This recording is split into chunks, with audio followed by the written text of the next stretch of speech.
वर्तुळखंडाच्या क्षेत्रफळाचं उदाहरण बघणार आहोत। काय काय दिलंय, आकृती दिलेली आहे, त्याच्यानंतर वर्तुळखंड दिलाय PXQ हा वर्तुळखंड दिलेला आहे, त्याच हा लघु वर्तुळखंड आहे। आणि इथे केंद्रीय कोन किती दिलाय 60 डिग्री, म्हणजे सेंटरचा अँगल किती दिलाय 60 डिग्री, आणि हा झाला लघु वर्तुळखंड। तर ह्या रेखांकित जो भाग आहे तो म्हणजे वर्तुळखंड झाला, त्याचं क्षेत्रफळ काढायचंय। काय म्हणते, लघु व विशाल वर्तुळखंडाचे क्षेत्रफळ काढा। आणि विशाल वर्तुळखंड म्हणजे काय, ही जी जीवा आहे PQ ही जीवा, त्याच्या इथे लघु केंद्रीय कोन लघु कोन असेल तर तो झालेला जो खंड असतो तो लघु खंड असतो। आणि उरलेला जो हा सगळा सर्कलचा उरलेला जो भाग आहे, म्हणजे ही PQ ही जी काही जीवा आहे, म्हणजे ही जी काही कॉर्ड आहे, या कॉर्डच्या पलीकडचा म्हणजे हा सगळा भाग याला म्हणतात विशाल वर्तुळखंड। तर विशाल वर्तुळखंडाचा आपल्याकडे डायरेक्ट फॉर्म्युला नाहीये, पण लघु वर्तुळखंडाचं क्षेत्रफळ कसं काढायचं हे आपल्याला माहिती आहे, ते आपण काढून घेणार। आणि सगळ्या मोठ्या सर्कल मधनं फक्त ह्या लघु वर्तुळखंडाचं जर क्षेत्रफळ मायनस केलं तर हा उरलेल्या भागाचं सगळं क्षेत्रफळ मिळेल।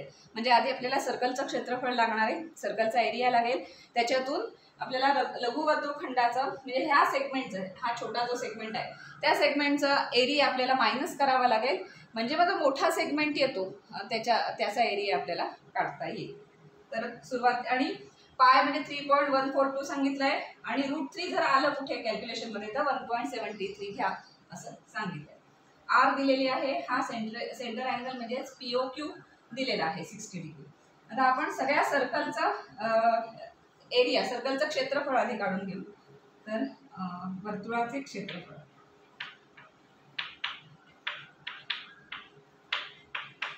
काय असतो फॉर्म्युला, पाय r²। पाय काय घ्यायला सांगितलंय 3.14, त्यामुळे तोच घ्यायचा 3.14 इंटू r² म्हणजे 15²। आता इथे सगळा गुणाकार आहे, त्यामुळे 15 चा स्क्वेअर करून घेऊया 225, त्यामुळे 3.14 इंटू 225। आता हा गुणाकार करून मग इथे उत्तर लिहायचं, म्हणजे 314 225, 5 चौक 20, 0 हातचे 2, 5 एके 5 ने 2, 7, 5 ते 15, 4 2 8, 2 एके 2, 1 6, 4 2 8, तेच येणार परत 2 3 2 6, 0 7 ने 8 5, 1 8 2 10 5 16 6, 1 6 आणि 1 7, 6 आणि 1 7 3 10, 0 म्हणजे 706 पॉईंट। आता पॉईंट द्यायचे ना आपल्याला, 3.14 आहे, म्हणजे दशांश चिन्हाचे डेसिमल पॉईंटच्या पुढे 2 घर आहेत, म्हणजे उजवीकडने 1 आणि 2 घर सोडून इथे दशांश चिन्ह द्यायचं, म्हणजे पॉईंट द्यायचं। पूर्ण वर्तुळाचं क्षेत्रफळ किती आलं 706.50। आता जर काही एकक दिलेलं असतं इथे तर आपण ते सेंटीमीटर मीटर जे काय असेल ते स्क्वेअर असं लिहिलं असेल, इथे एकक नाही, नुसतेच आकडे आहेत। 706.50 हे झालं पूर्ण वर्तुळाचं क्षेत्रफळ। हे कशाला लागणार आहे आपल्याला, विशाल वर्तुळखंडाचं काढण्यासाठी, कारण ह्या सेगमेंटचं कसं काढायचं याचा फॉर्म्युला आहे आपल्याला। उरलेल्याचं काढण्यासाठी ह्याचा मायनस करावा लागेल वर्तुळातून, म्हणजे सर्कल म्हणून, त्यासाठी सर्कलचं आपण काढून ठेवू, त्याला समीकरण बनवायचं म्हणा, ते पुढे लागणार आहे, म्हणून वर्तुळाचे क्षेत्रफळ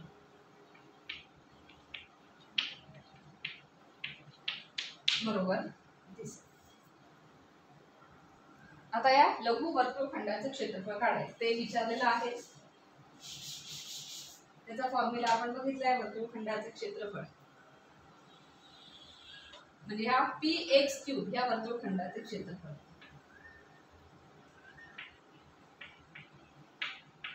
वर्तुळखंड PXQ चे क्षेत्रफळ। आधी फॉर्म्युला लिहून घेऊया, जेवढा जास्त वेळा फॉर्म्युला लिहाल तेवढा तो चांगला लक्षात राहील।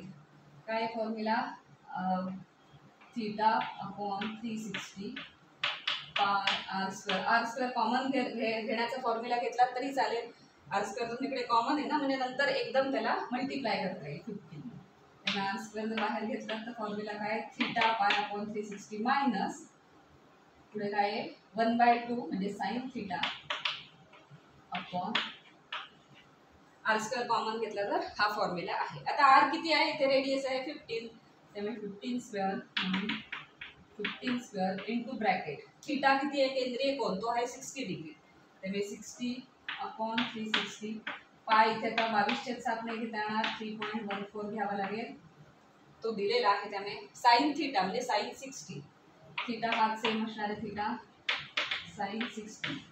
आता साइन 60 ची व्हॅल्यू माहिती असायला हवी म्हणजे ते येईल, म्हणून तो तक्ता सगळा पाठ असायला हवा.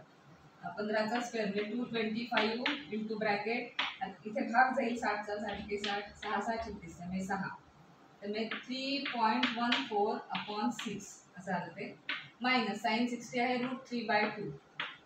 आता हा जो 2 आहे तो इथे परत डिनॉमिनेटर मध्येच येईल. ते h/b चे सगळे नियम आहेत ना, h/b/c असेल तर हा b आणि c एकत्र होतं a/bc.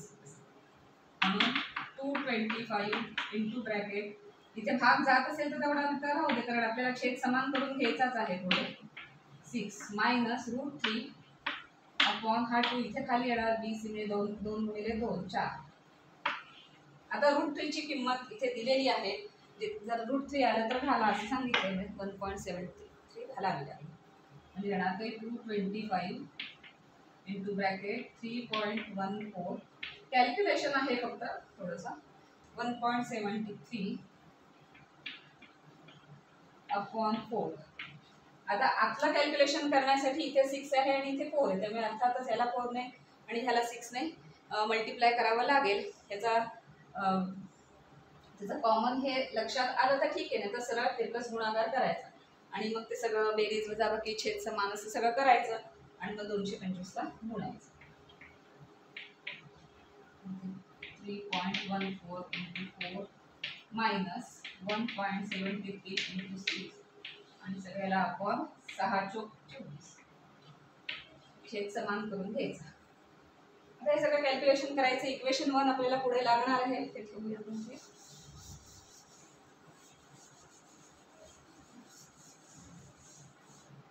झालं 225 आणि 24 तसं काही भागही जात नाहीये, त्यामुळे आपण तेच कॅल्क्युलेशन करून घेऊ आधी. येणार ते 225 इंटू ब्रॅकेट, या 4 ने याला म्हणायचं, 4 चोक 16, 16 6 झालं 1, 4 1 4 ने 1 5 आणि 4 3 12, दशांश चिन्ह द्यायला 12.56 असं लागेल. मायनस 6 ने ह्याला मल्टिप्लाय, 6 इंटू हे मल्टिप्लाय करून घ्या, 6 3 18, 8 8 झाला 1, 6 7 42 आणि 43 झाले 4, 6 1 6 आणि 4 10, 10.38 असं येणार. आणि अपॉन काय आहे 24, ते पॉईंट मध्ये येणार आहे सगळे आन्सर्स, डायरेक्ट सगळा काही भाग जाणार नाही. म्हणजे काय आलं 225 इंटू ब्रॅकेट, याच्यातून हे आता मायनस करायचं, म्हणजे 16तून 8 गेले 8, 5चा इथे दिला, 5तून 4 गेला 1 पॉईंट, त्याच्यानंतर 12तून 2, 2.18/24 आणि इकडे 225. आता इथे ह्याला फक्त 5 ने भाग जाऊ शकतोय आणि ह्याला 2 ने 4 ने वगैरे, म्हणजे हा इव्हन नंबर आहे, त्यामुळे असा इथे डायरेक्ट काही भाग जात नाही. त्यामुळे आपण 225 इंटू 2.18 हे मल्टिप्लिकेशन आधी करायला हवं, कारण तसा काही डायरेक्ट भाग जात नाही, कुठे काही आता कॅन्सल होत नाही. त्यामुळे 225 इंटू 2.18 हे मल्टिप्लिकेशन करायचं आणि मग जाऊन नंतर 24 ने भागायचं.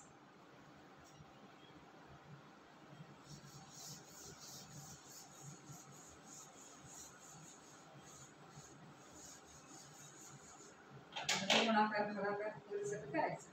225 इंटू 2.18 2.18 225. आता आपण करायची 0 4, 5 1 5 ने 4 9, 5 1 5 2 10, 8 2 16 6 चाला 1 3 4, तेच परत येणार 2 तेच जोडायचे ना, 8 2 16 6 चाला 1 3 3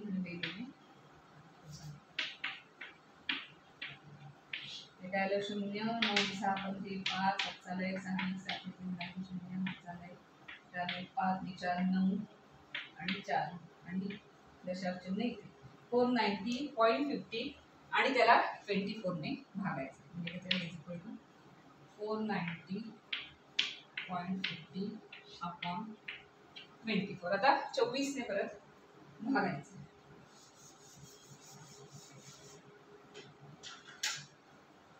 असं घेतलं तरी चालेल. 490.50 आणि त्याला 24ने भागायचं. आता कितीचा भाग जातोय बघूया. पहिल्यांदा 24 एके 24, 24 दुणे 48. त्यामुळे 2चा भाग जातोय पहिला. 24 एके 24, 24 दुणे 48. मला 1 वरचा 0 घेतला, मग शून्याचा भाग जाणार, वरचे 5 खाली आणले, 1 पॉईंट द्यायला लागणार आहे अर्थातच पुढचा शून्याचा भाग गेल्यानंतर. आता 24 पंचा 20 असेल, म्हणजे 5चा नाही, म्हणजे 4चाच भाग जाणार आहे. हां, 5चा नाही 4चा भाग जाईल. 24 चौक होईल, ते 24 चौक 96. त्यामुळे 96 म्हणजे 4, एक 2 दशांश घरापर्यंत जायचं. 9 पुढचा 0 इथे घ्यायचा. 24 चौक 96 नाही होणार, 24 ते 72 म्हणजे 3, म्हणजे 20.43, 2 दशांश घरापर्यंत जायचं. म्हणजे किती आलं हे आन्सर 20.43. पण हे कशाचं काढलं आपण, हे जे PXQ हा जो वर्तुळखंड आहे, छोटा वर्तुळखंड, लघु वर्तुळखंड, त्याचा एरिया काढला आहे 20.43. आणि वर्तुळाचं क्षेत्रफळ आधी काढून ठेवलं होतं, त्याच्यावरून विशाल वर्तुळखंडाचं पण एरिया काढता येईल. तर आता आपण ते लिहूया आणि विशाल वर्तुळखंडाचं पण काढून घेऊया एरिया. विशाल वर्तुळखंडाचं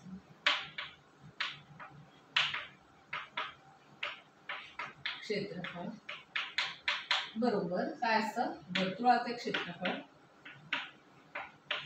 मायनस लघु वर्तुळखंडाचे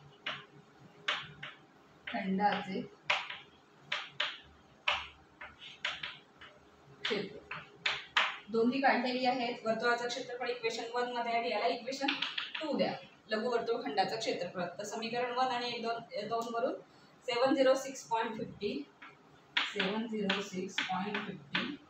मायनस 20.43 इज इक्वल किती आलं ते 0 3 मध्ये 7 उरलेला इथे 0 इथलाचा इथे 6 नाही गेला म्हणजे कसं आजचा द्यायला लागला नाही 6, त्याच्यानंतर